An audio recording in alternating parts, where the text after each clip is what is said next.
се гледаме в съда с него.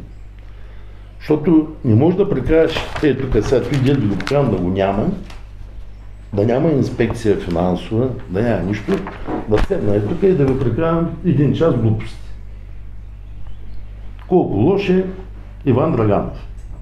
И какъв разбойник е, и тебе да ви приказвам, да просто хората да гледате, да слушат какъв разбойник съм аз, как крада 60 санта асфалт, как лъжа, че ще правя той, как усъкатявам пътища, дето сме такова. То, което направя, всичко е усъкатено, откраднато, 130 хиляди, но то е голяма кражба, голямо нещо. А пък същевременно финансите говорят друго.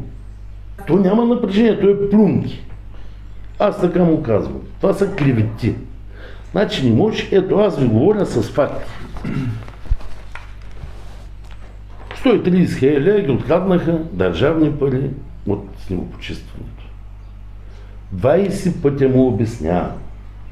От снегопочистването държавните пари са 61 хиляди лева, които не сме пипнали една стотинка от тази година, защото имаме остатък от предната година. И ние за тия пари постоянно даваме отчети за какво сме правили, къде сме ги дали и така нататък. Той казва, не бе, 130 хиляди ги няма.